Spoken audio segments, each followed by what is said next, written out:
So, when we think about this challenge, that when I worked in aviation many years ago, people said low cost, long haul, it doesn't work because the maths of the aircraft doesn't work. Clearly, the maths in the aircraft have changed a little bit. There are many more people doing it now than there were before, and there were a few false starts along the way. So, how do you, as a full service carrier, how do you compete long haul with this new challenge? So from a Virgin Atlantic perspective, it's very clear. We have a proposition that we deliver to customers that we think they value. And while we certainly recognize that pricing in the market can change based upon who the competition is and how they choose to price, that we have a combination of low fares ourselves and a service proposition that we take care of customers in a way that we think brings them back. And we've found that that's been the way it has worked so far, and we think that we can continue to work. You know, Richard started the company, I think, with a very basic premise that we could do things better for customers, and that you don't really lose doing that. And we think that when there are different competitors offering something different, we can still be Virgin Atlantic and still be successful. As a full service carrier, though, with such a strong brand, why compete in their sandpit, as it were? Why try and match them on price? Why not just say, we're different, we offer something else, we give you more, you pay more? I think there's lots of different people flying on an airplane, and it doesn't mean we always have to be pound for pound the exact same fare, but we have to offer a proposition that the combination of what we deliver and the price point makes sense for customers. And you know, that's like any business. Yeah. And we think, what we've seen is that we can find that place. You have also recently announced a new shareholder at Virgin and a big new deal. Delta, you've had that relationship for a while, but Air France taking a stake in Virgin. What does that mean to your ability to compete? Is this something that also helps you compete with the low-cost long haul? Well, it helps us compete broadly, and so of course, I guess in some regard, of course, it helps us compete with anybody. What a joint venture really does is it gives you access to more customers and gives your customers access to a broader network. So very simply, kind of more customers to more places is how a joint venture can deliver value. And the value can be enhanced, as we've seen with our relationship with Delta in the last couple of years, by working very effectively together to take care of customers well. And the more you can make it so that a customer who was a Virgin Atlantic customer has an experience flying on your partner that feels the same level of recognition and care, the more you can create a loyal customer to your team, if you will. And we've seen with our relationship with Delta that this year in particular, where the weak pound has meant we have needed more Americans filling up our airplanes because it's more expensive for Brits to go abroad and it's really cheap for Americans to come here. Having a really strong partner on the other side helping fill up your airplanes can really make a huge difference. And we see adding Air France and KLM to that mix as another opportunity to continue to do the same thing. Do you give up some autonomy when you go into these kinds of relationships with other airlines? I mean, you're talking about making sure that the service that other airlines in that same alliance look or give the customer something that they would recognize as familiar. You therefore have to compromise on some things, I suppose. Actually, I think if that was how you interpreted what I said, I misspoke. What I would say is you have to recognize one airline's best customers as their best customers when they're flying on you and vice versa. And you have to create a feeling that they're being taken care of because of their relationship with any of the airlines in your group. But I don't think it comes with a reduction in the uniqueness of the Virgin Atlantic product or brand. And in fact, what airlines who are choosing to invest in us are buying actually is the way in which we effectively compete with the likes of British Airways or with low-cost carriers here in the UK, and being part of their team and continuing to do that in a uniquely Virgin Atlantic way. And it's very important to us that as shareholders, it wouldn't make sense to have them as shareholders if they didn't see that value. That's where the value is created, and that's where we'll make them money from having invested in us by taking great care of our customers. We spent quite a lot of time this morning in this room talking with other airline executives about innovation and about technology and about what it was important to spend money on. When you think about how you differentiate your product and keep up the quality of what you're delivering, what are your priorities in terms of investment in innovation? Well, we've just completed an awful lot of interesting work. We became the first European carrier to be fully Wi-Fi enabled for our entire fleet, which we announced just last week. We've retrofitted our A330 aircraft with a new upper class cabin. We've significantly enhanced a number of our lounges, including Heathrow. And so we, at the same time as we've been focusing on being more efficient where we're not touching the customer, we've just completed a $300 million investment program to enhance things for customers. So I think we continue to find ways to focus on being Virgin Atlantic and recognize that our space requires us to keep moving. When we think of technology specifically, we see our people as the primary differentiator and deliverer of the Virgin Atlantic brand.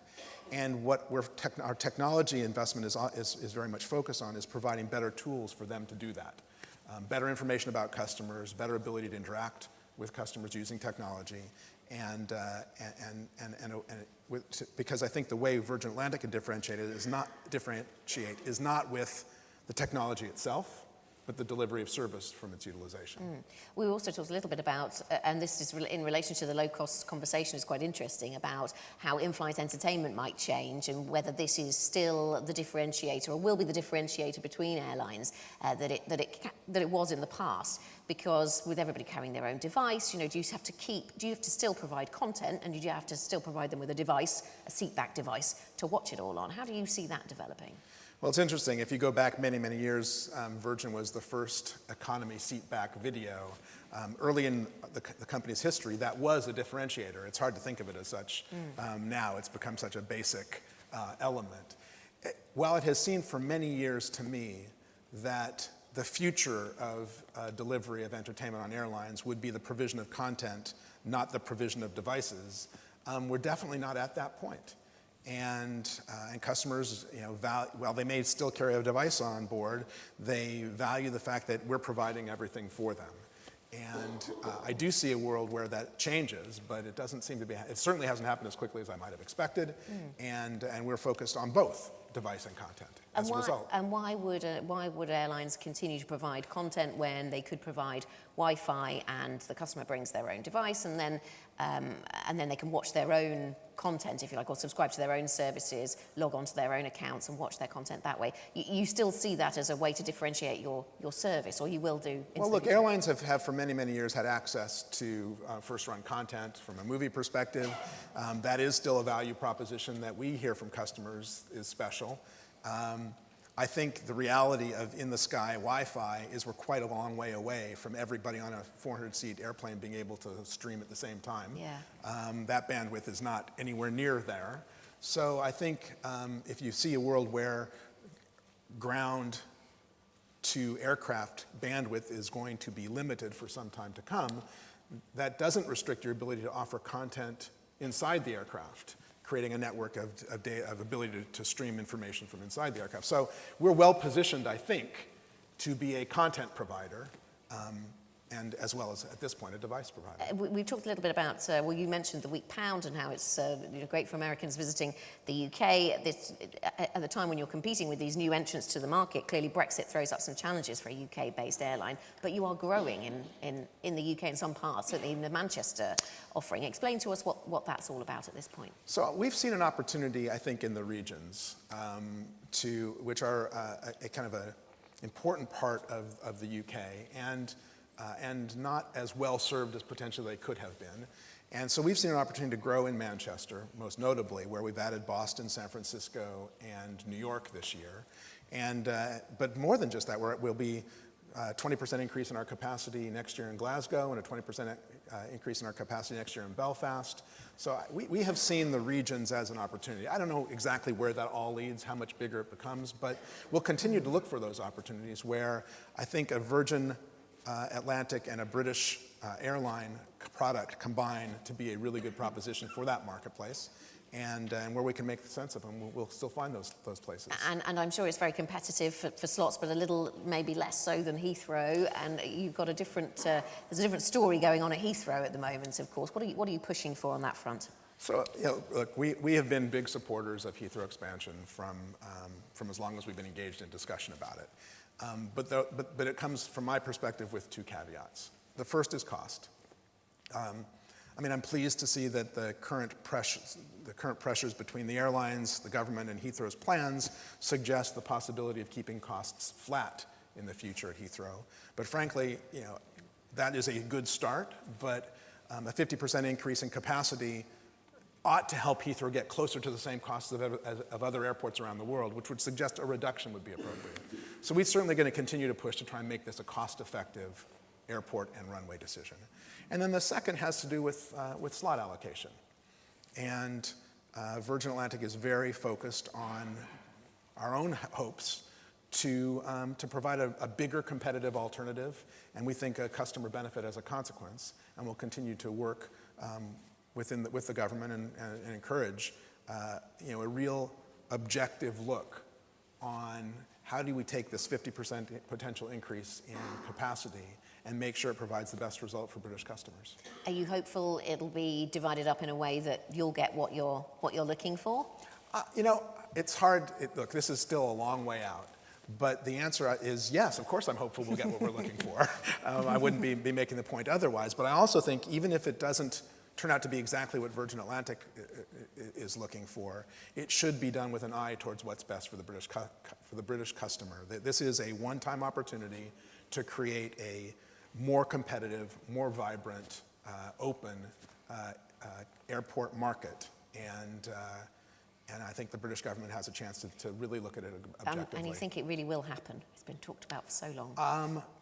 I have to admit, I've often joked in previous interviews before the decision was made that I know for sure I won't still be working when it happens, and I only hope to be alive when it does. I actually think it's now likely that it will happen in a shorter time period than I actually frankly believed, but there's still plenty of hurdles to jump through, aren't there? Okay, Craig, thank you very much. Craig Kreeger, the CEO of Virgin Atlantic Airways. Thank you, Anna.